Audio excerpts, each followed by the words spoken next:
All right, hello everybody. So this is the last lecture for the semester, and today we are looking at new and reform religious movements. So as a culmination to everything that we have learned thus far, given the political, the social, the economic, cultural, intellectual history, we're going to look at the changes that occurred at the end of the Choson dynasty through the lens of religion. And rather than look at doctrine, we're not going to discuss doctrine at all, but instead we're going to look at the historical circumstances under which these new either new religions or reform religions then began to emerge. And as you are well aware and familiar with at this point, that at the end of the Joseon dynasty, because there was such great and dramatic change that occurred on all levels after 1876 particularly, with these changed historical circumstances, and as we have seen in terms of Confucianism and intellectual thought, it should come as no surprise that this also affected the area of religious belief and faith. So whereas in a different lecture when we looked at Confucianism and the changes that occurred in, in the many different schools of thought in Confucianism at the end of the Joseon dynasty, that was a separate lecture because, for specific reasons, namely because I don't consider Confucianism to be a religion per se, not in the sense that there's a god or a pantheon of gods and that there's this religious faith and belief element and or an idea of salvation and redemption. Confucianism is much more practical and pragmatic and concerned with this life and about how to live a moral life in the present. So in this lecture, because we've looked at that, now we're going to focus on religion. And we're going to first look at the most well-known reform religious movement at the end of the Joseon dynasty, which was the Dongak movement. And Dongak comes from the Chinese characters Dong meaning east, and so it could refer to the eastern part of the world, or it could refer to the eastern country, which is Choson, and Hak meaning learning or scholarship, and is also used to refer to religion. So this was a new religion, and this is not different from what we saw happening in Qing China with new religious movements occurring over there as well.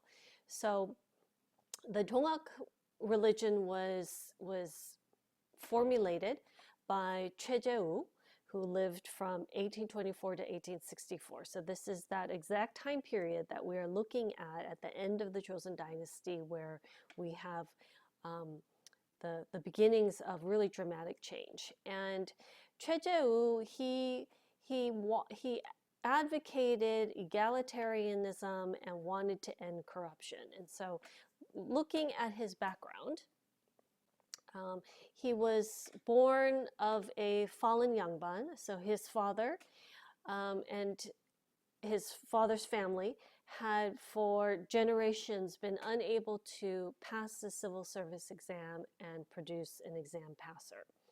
And so his father at this point was considered to be a fallen yangban, and his first wife died, and so and I believe the first wife had a son who also died. And so he remarried and then ended up marrying a widow who who was able to produce a son for him, which was Chejehu. But because this widow was, as you know, in proper Confucian society, it was improper for widows to remarry. So she was taken on as a secondary wife, which then made Chejehu a secondary son. And because he was a secondary son, this meant that he could not sit for the civil service examination. Well, his mother died at the age of 10. His father was actually quite elderly when he remarried and Cheje was born. So probably because of his advanced age, because his mother had already died, his father decided to marry him off at the tender age of 13. But then his father died when Cheje was 16. So now he's married. He has this wife, and he ends up having a son. But at the age of 20, decides to wander around the country in order to try to make a living, in order to support his family. And so one of the things that he does was he takes up the military arts. So he learns archery, he learns horse riding. Because he was ineligible to sit for the civil service exam, he thought maybe it might be easier to take the military exam, but he found out later on that that actually was difficult as well. He dabbled in different things. He opened up a linen shop, and as he wandered around the country, he learned and studied Taoism, Buddhism, Catholicism even. And so after all of this time, he decided to return home at the age of 31. So after being out wandering around for 11 years. And it's said that in 1860, he after intense like meditation and thought, that he came to some kind of a spiritual enlightenment. Now, we have to take this into consideration, the context of which these things were happening. So as he was wandering around and traveling the country, he became aware of the inroads that had been made by Western powers, Western imperialist powers in China. So mind you, this is coming off of the Opium Wars, and as Qing China was being subject to signing unequal treaties, and as it was being further opened to the West, and Western traders were able to trade at more ports and to travel into the interior of the country, and as Christianity was spreading, he was becoming aware of what was happening on the outside. He also was becoming aware and had seen many people who had been suffering. As we've discussed in the socioeconomic history of the late Joseon dynasty, we know that there were a lot of social changes, there were quite a lot of economic changes, and that there was quite a bit of economic burden placed on the peasants. And so he saw this firsthand as he was traveling around the country. And so when he came up with this new religion, this Tongak, where he started to talk about it and to tell others about it, and it said that after 6 months, about 3,000 people had traveled to see him and to talk to him and had converted. Now, there had been accusations made against Chejehu that Tongak was actually Western learning, or that it was Catholicism, but it was not. It was kind of a synthesis of many different aspects, including Confucianism and Buddhism. But where he was from, in his hometown in Gyeongsang province, this area saw the largest number of followers of Tongak. So because the number of followers began to increase, and it increased to an extent that it concerned the Joseon state, an official was sent down to Gyeongsang province and met with Choi Jae-woo, and in December of 1863 he was arrested, and in March of 1864 he was executed. And then the state made the Dongak religion illegal, but the execution of Choi Jae-woo made Choi a martyr. And this martyrdom of the founder and the leader really, instead of suppressing the religion, it served and gave it more momentum. And again, looking at the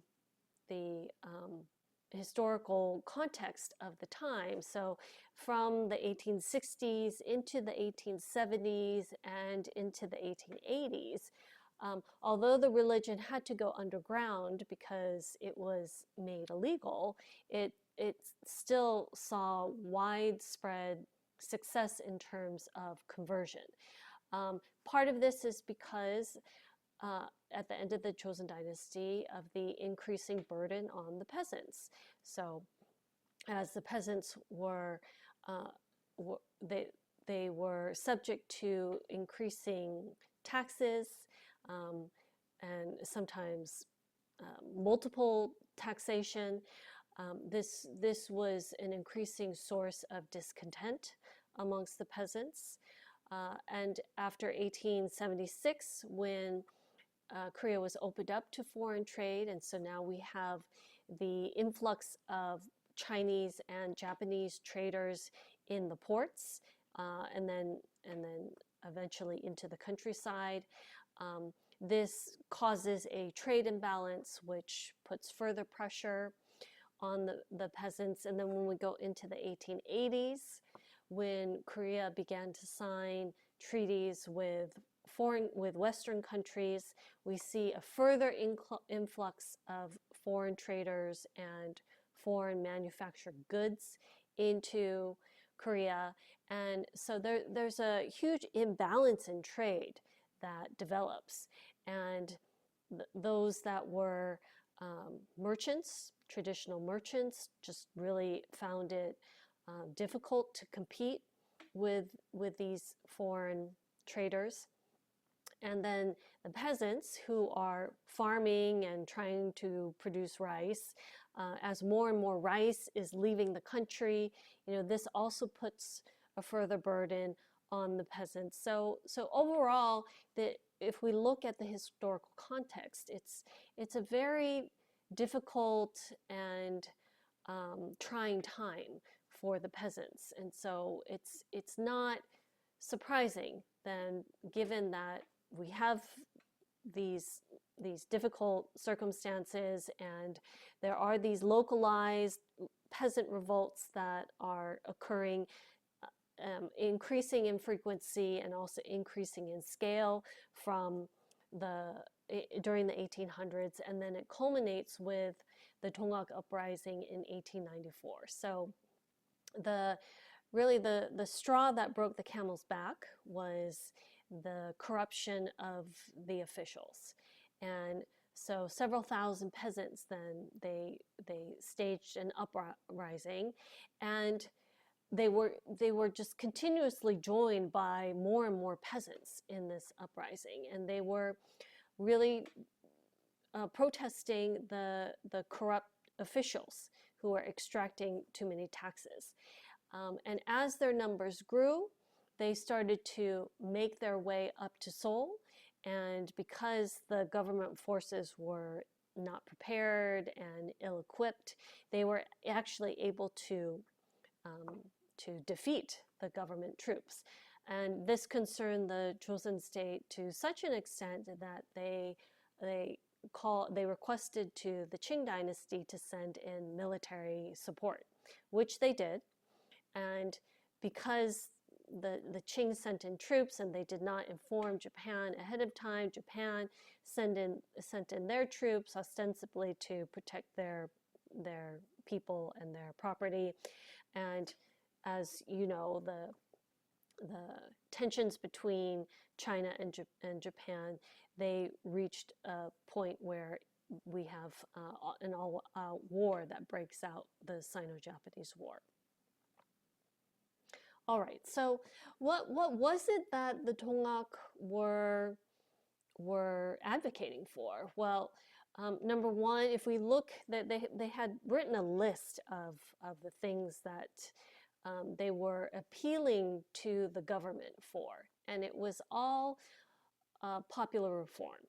So on the top of the list was ending official corruption and the unjust taxation of the peasants. They wanted freedom for the slaves. They were advocating for remarriage of widows without any kind of a stigma, land redistribution, and also to get rid of the foreigners from the country. Apart from this last one, this aspect of trying to get rid of these foreigners, particularly the foreign traders, everything else, these were all items that the Korean people wanted for a very long time. And these were all reasons for popular unrest during the 19th century at the end of the Joseon dynasty. So this isn't anything really revolutionary or unusual or new, but these are things that had been building up. This discontent had been building up for a long period of time, and the creation of this new religion by this person who really symbolized all of the socioeconomic injustices of the late Joseon dynasty, and then he's martyred, and so becomes this figurehead for the religion. It becomes just a huge rallying point for many of these peasants, and so it's not surprising that the Tonggak religion was so popular at this particular time. All right, so now let's look at Buddhism. Although when the Joseon dynasty was established and the Joseon state decided to sponsor Confucianism instead of Buddhism, and Buddhism was kind of relegated to outside of the capital and to remote areas, this did not mean that Buddhism just went away. In fact, Buddhism was still incredibly popular and also still enjoyed the support of either the royal family or of elites. And although it was not sponsored in the official way that it had been in the previous dynasty, in the Goryeo dynasty, there was still, it still received quite a bit of patronage. And this continued on not just through the beginning of the Joseon dynasty, but into the late Joseon dynasty as well. And there are records of kings and queens and ministers and generals and court ladies and other Confucian yangban who patronized or supported Buddhism in a variety of ways.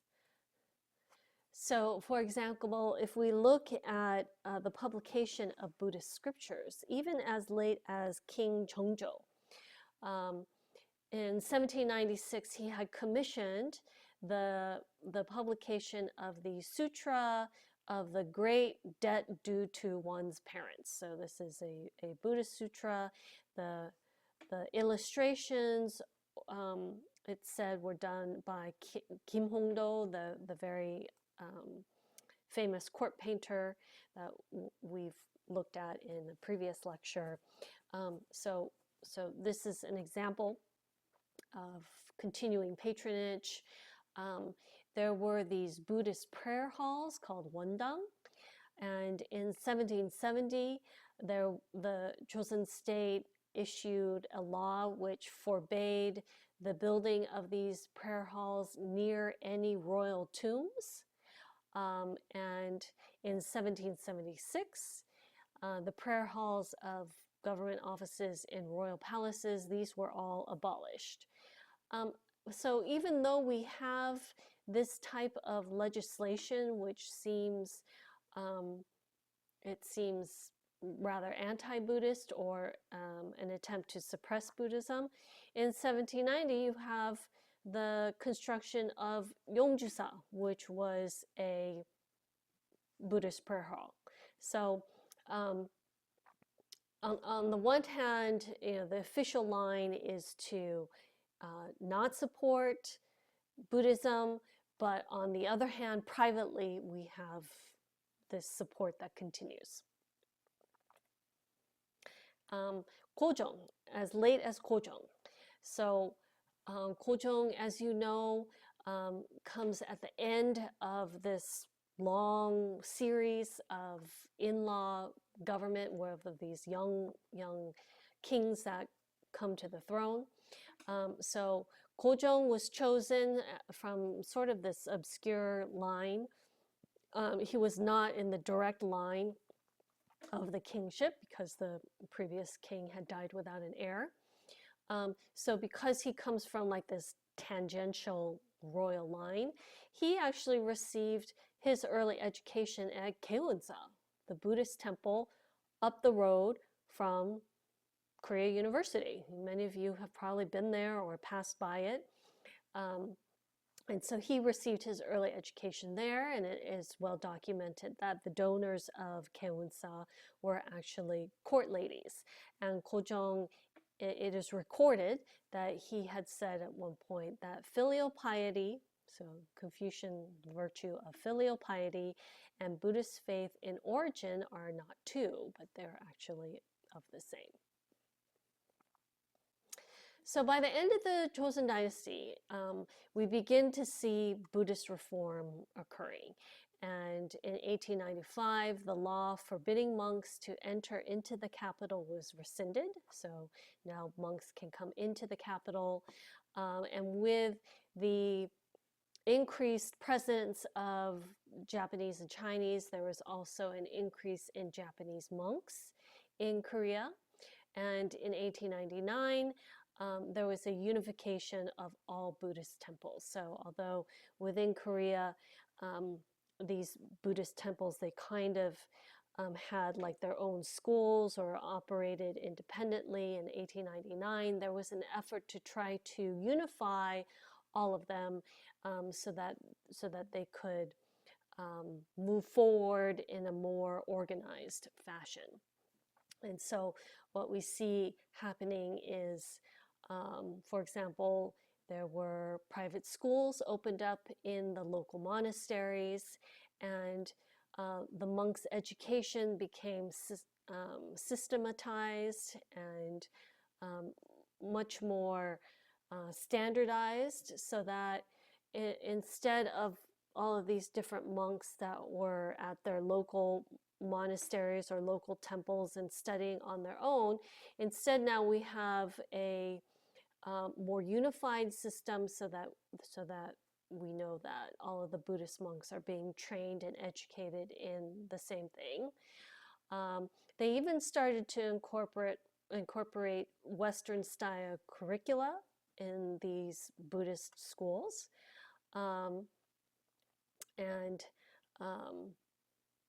They continued and were opposed to the Japanese annexation. So these Buddhist temples and schools were also involved with independence activism. So we see, even with the Buddhist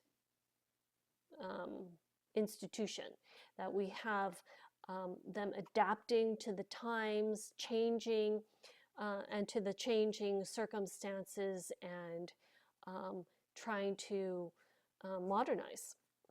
So we have Tonggak, we have Buddhism, an established institution which is trying to change and adapt itself to the changing circumstances. And then, of course, there's Christianity. And so although there was initial opposition to Christianity in Korea, largely because of the negative association with Catholicism.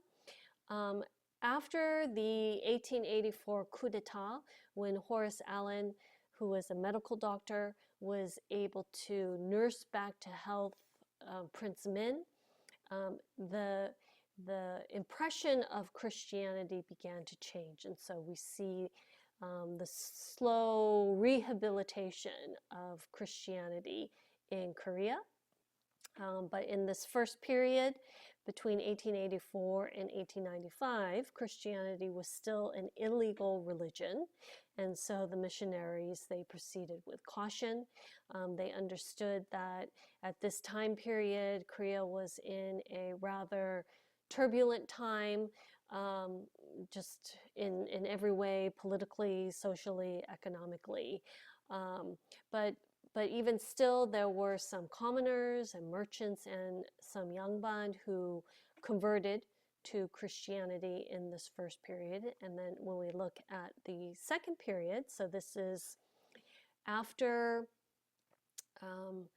the Sino-Japanese War, when Japan defeated China. This is also during the ongoing Kabul reforms, which was a comprehensive program of reform to really change everything. It's after this that Christianity becomes legalized, and with the lifting of the restrictions on Christianity, now Christian missionaries could openly evangelize, and so there's this rapid expansion. And then also, because this is coinciding at a very difficult time at the end of, or into the Taehan Empire period, where Japan is making further inroads into Korea, and particularly when Japan defeated Russia in the Russo-Japanese War and then forced Korea to sign the Protectorate Treaty, Christianity is seen as kind of a path to national salvation. So how is this possible? Well, not just in terms of spiritual salvation, but also the association with an advanced Western Christian culture and civilization and learning, and that is based on a Christian culture. And so the idea that perhaps learning about Christianity and Western civilization, that this could help to modernize and strengthen and help Korea to restore its sovereignty. And then in the third period, the final period, if we look at Christianity between 1907 and 1910, in 1907, what happened in 1907?